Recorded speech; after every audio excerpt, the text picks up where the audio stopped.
Indonesia. Bertemu lagi dengan saya Eka Susilawati SPD dalam pembelajaran Bahasa dan Sastra Indonesia.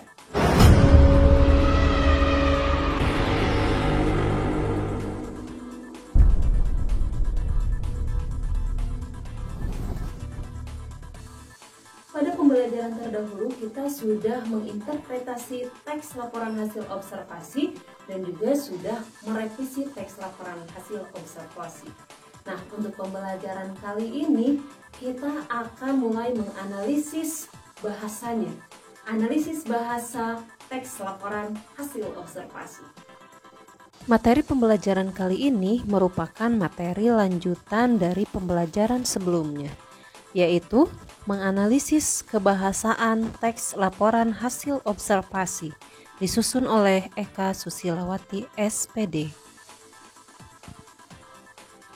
Berikut adalah 5 kaidah kebahasaan yang harus diperhatikan ketika kita membuat teks laporan hasil observasi.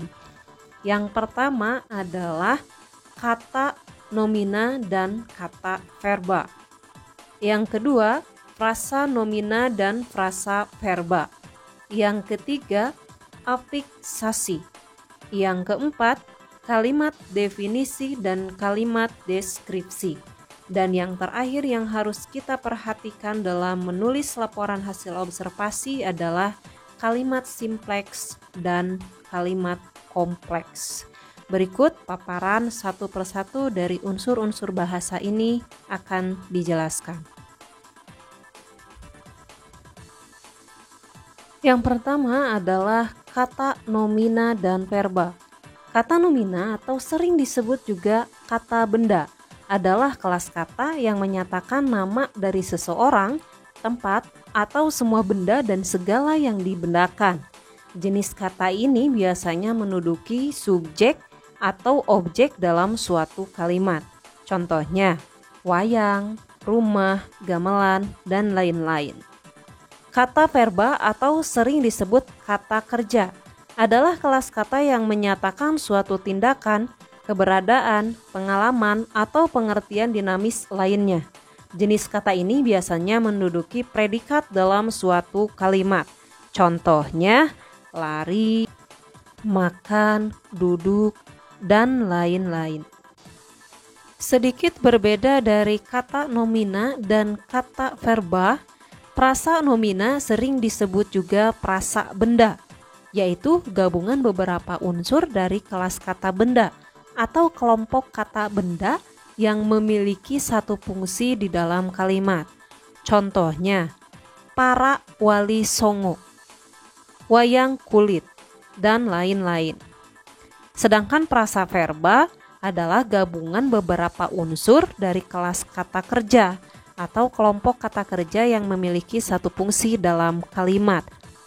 Contohnya, lari dengan semangat, makan makanan basi, duduk sejenak, dan lain-lain. Secara umum, bentuk kata dibagi menjadi 2. Ada yang disebut dengan kata dasar, ada yang disebut dengan kata bentukan.